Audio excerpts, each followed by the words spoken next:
Bismillahirrahmanirrahim. Assalamualaikum warahmatullahi wabarakatuh.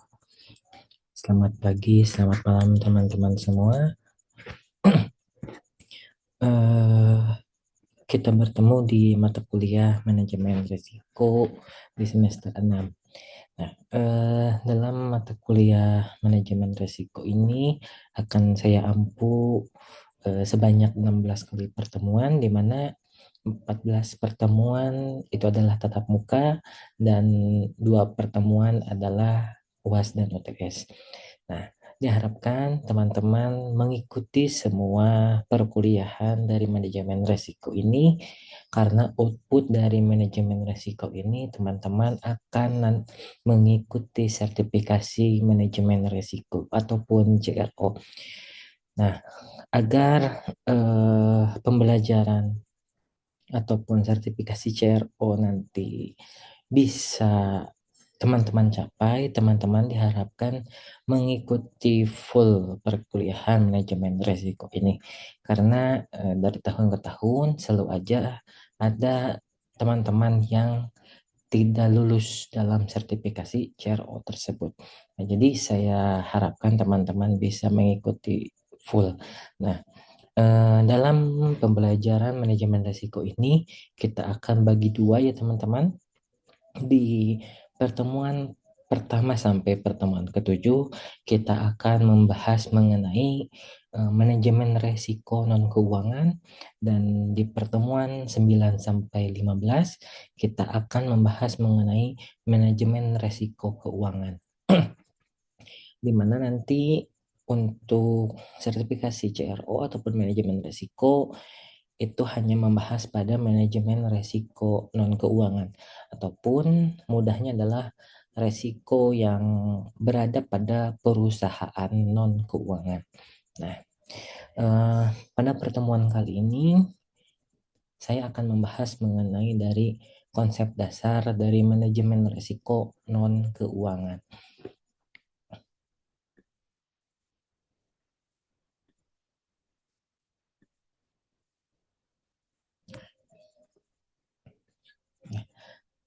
Manajemen risiko korporasi dan konsep yang mendasarinya. Bisa teman-teman nanti lihat ya, apa itu manajemen risiko korporasi, dan boleh teman-teman eh, cari materi yang sama ataupun sesuai dengan manajemen risiko tersebut.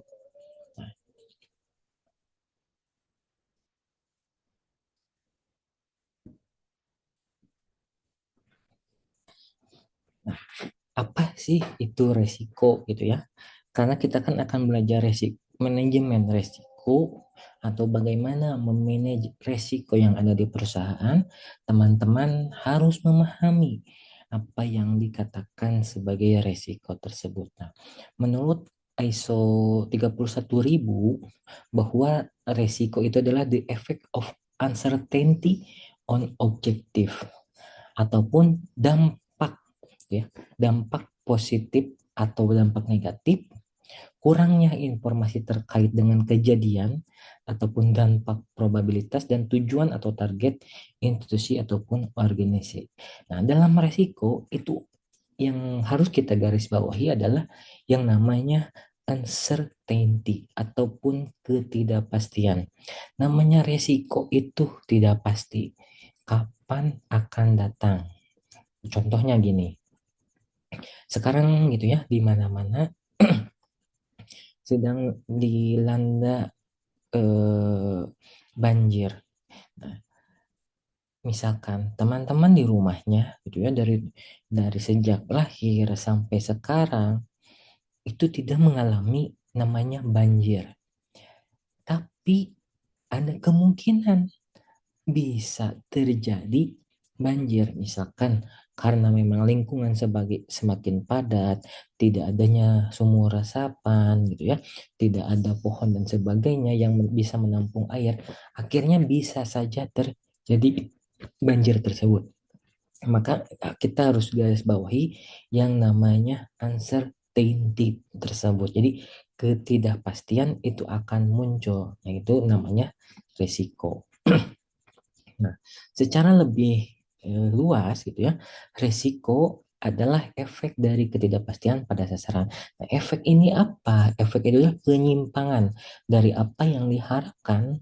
Efek dapat bersifat positif melalui peluang dan negatif berupa ancaman. Jadi efek ini tadi bersifat positif ataupun negatif. Entah bagaimana perusahaan dapat menyikapinya ataupun perusahaan dapat melihatnya. Nah, tentu tadi ketidakpastian adalah keraguan kondisi kurangnya informasi terkait dengan pemahaman dan pengetahuan tentang suatu peristiwa baik konsekuensi dan kemungkinan untuk terjadi. Tadi sudah saya sampaikan ya. Dan sasaran adalah sasaran dari organisasi yang disusun dengan kriteria SMART. Nah, menurut POJK tahun 2020, PJK nomor 44 tahun 2020 tentang manajemen risiko bagi lembaga jasa keuangan non-bank ataupun bisa dikatakan sebagai perusahaan, ada beberapa ada 9 jenis risiko. Yang pertama itu ada namanya risiko strategis, di mana risiko strategis itu adalah risiko akibat ketidaktepatan dalam pengambilan atau pelaksanaan suatu keputusan strategis serta kegagalan dalam mengantisipasi perubahan lingkungan bisnis. Contohnya seperti ini. Pada saat ini, gitu ya, dengan perkembangan zaman yang sangat cepat, ya, muncul prospek-prospek bisnis baru. Nah, pada posisi tersebut, pimpinan ataupun top manajemen itu harus mengambil suatu keputusan. Nah, akan tetapi gitu ya, pengambilan keputusannya ini dapat bersifat tepat atau tidak, gitu ya.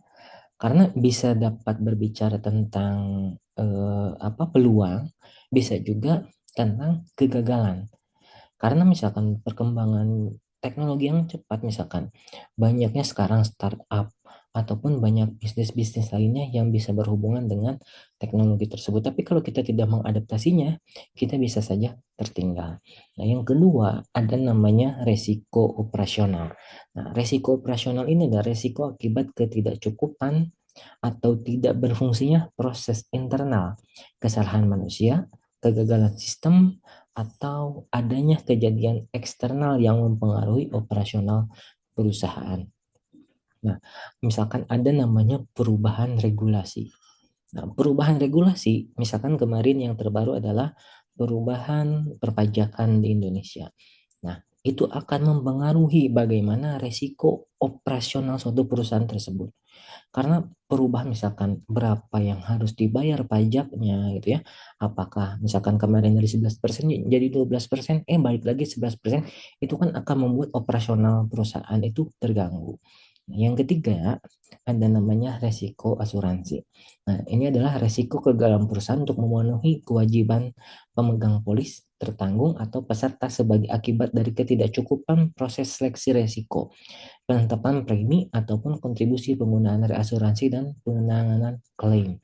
Nah, risiko asuransi ini berbicara tentang ketika kita sudah di sebagai pemegang polis gitu ya, apakah polis tersebut polis yang memang sangat dibutuhkan? Misalkan BPJS Kesehatan. BPJS Kesehatan itu kan semua orang bisa terdampak sakit. Berarti kan penting. Ada juga misalkan resiko asuransi yang lainnya. Hanya asuransi misalkan kayak kayak Cristiano Ronaldo gitu ya, asuransi kakinya saja.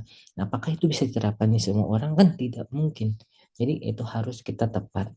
Nah, yang keempat ada namanya resiko kredit ataupun resiko akibat kegagalan pihak lain dalam memenuhi kewajiban kepada perusahaan. Nah, ini adalah hubungannya adalah business to consumer ataupun business to business. Ketika kita menjalankan sebuah bisnis, gitu ya, tidak semuanya itu bisa dibayar dengan cash ataupun secara langsung. Pasti ada termin yang diterapkan oleh perusahaan. Yang terbaru adalah contohnya ya kita, yang terbaru adalah eh, Bank Jabar itu memberikan kredit terhadap PT Sritex. Kita ketahui bahwa baru kemarin PT Sritex itu dilikuidasi ataupun bangkrut.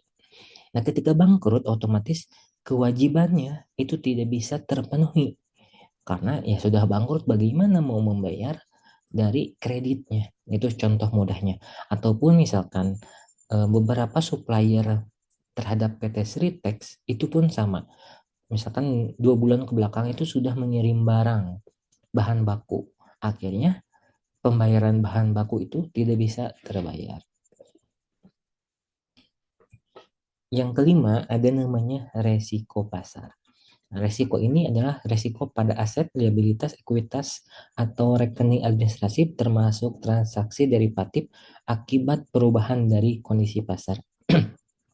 Apa sih gitu ya perubahan kondisi pasar itu? Di sini disinggung namanya transaksi derivatif. Transaksi derivatif itu adalah salah satu mitigasi resiko yang dilakukan oleh perusahaan terhadap dolar. Biasanya gitu ya, kebanyakan terhadap dolar. Kita ketahui dolar pada saat ini naik secara tiba-tiba. Nah, itu akan membuat aset, liabilitas, ekuitas itu akan berubah jika perusahaan berhutang dalam mata uang asing. Maka mata uang asing itu harus digunakan derivatif agar ketika mengalami peningkatan kita tidak terlalu terdampak. Akan tetapi gitu ya, kalau memang terjadi yang begitu besar itu akan membuat perusahaan terguncang pada posisi aset, liabilitas, ekuitasnya. Nah, itu resiko pasar akibat dari perubahan pasar. Yang keenam ada namanya resiko likuiditas. Risiko akibat ketidakmampuan perusahaan untuk memenuhi kewajiban yang jatuh tempo dari sumber pendanaan arus kas dan atau aset likuid yang dapat digunakan dengan mudah dikonversi menjadi kas tanpa mengganggu aktivitas dan kondisi keuangan perusahaan. Nah, likuiditas ini adalah kemampuan jangka pendek perusahaan untuk membayar kewajibannya. Kan tadi kalau resiko kredit itu adalah kebalikannya, orang membayar kredit ke kita ataupun membayar hutang ke kita.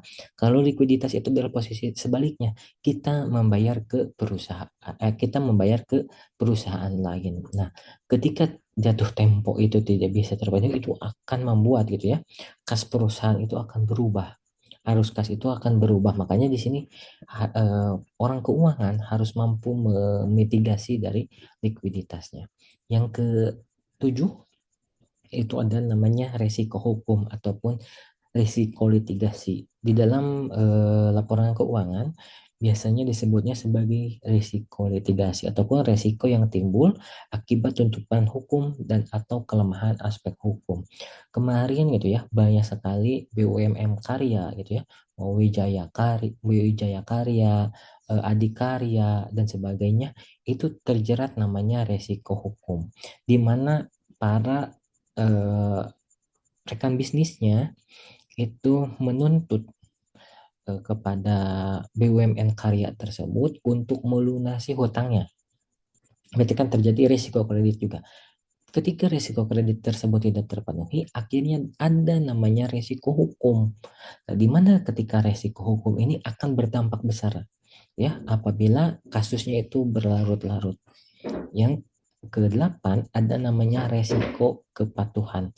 Resiko akibat perusahaan tidak mematuhi dan tidak melaksanakan peraturan perundang-undangan dan ketentuan yang berlaku bagi perusahaan. Banyak sekali peraturan gitu ya, peraturan terutama bagi perusahaan harus menjalankannya. Mau dari sisi lingkungan gitu ya, mau dari sisi apapun itu ada. Nah, ketika tidak nanti akan berhubungan juga dengan namanya resiko hukum tersebut. Yang kesembilan adalah resiko reputasi. Resiko akibat menurunnya tingkat kepercayaan pemangku kepentingan yang bersumber dari persepsi negatif terhadap perusahaan. Jadi persepsi negatif eh, stakeholder terhadap perusahaan itu akan membuat perusahaan mengalami apa siklus bisnisnya itu akan mengalami penurunan. Nah, nah di sini selanjutnya ada namanya resiko. Nah, tadi resiko sudah. Nah, maka selanjutnya adalah apa itu manajemen resiko. Nah, manajemen risiko adalah pendekatan sistematis yang meliputi budaya, proses, dan struktur untuk menentukan tindakan terbaik terkait risiko. Nah, proses manajemen risiko adalah penerapan kebijakan, prosedur, dan praktik manajemen yang bersifat sistematis atas aktivitas komunikasi dan konsultasi, penetapan konteks identifikasi risiko, analisis risiko, evaluasi risiko, dan mitigasi risiko, serta pemantauan dan review. Nah, ada juga namanya risiko kunci. Risiko kunci adalah risiko yang sangat penting untuk dikelola bagi perusahaan demi keberhasilan pencapaian tujuan organisasi. Jadi semua resiko itu biasanya di dalam perusahaan itu saling terkait. Nah, tapi gitu ya, kita harus tahu mana resiko yang harus kita tanganin terlebih dahulu. Nah, itulah yang disebut namanya resiko kunci. Nah, di sini ada namanya tujuan manajemen risiko korporasi. Tujuannya adalah melaksanakan fungsi manajemen risiko di perusahaan atau entitas di pasar modal untuk memastikan semua risiko yang dihadapi perusahaan dapat dikelola dengan efektif, efisien secara menyeluruh agar visi misi dan sasaran perusahaan dapat tercapai dan sesuai dengan prinsip-prinsip dari manajemen risiko. Nah, menurut Mark Zuckerberg gitu ya, apa itu risiko? Risiko itu disebut dengan the biggest risk is not taking any risk. Gitu ya. Berbeda dengan eh, yang lainnya, risk comes from not knowing what you're doing. Nah, ini yang dipegang oleh para CEO dunia gitu ya, bagaimana memandang dari satu risiko. Nah, menurut ISO 31000, nah dalam proses manajemen risiko itu ada standarnya. Nah, menurut Dorothy Cidrum bahwa the proses manajemen risiko adalah the process for managing risk focus on individual or group of risk, their identification, analysis, evaluation, and treatment. Nah, terakhir adalah treatment. Nanti bagaimana dari semua yang sudah kita analisis itu harus di treatment. Nah, penerapannya untuk apa sih dari manajemen risiko ini?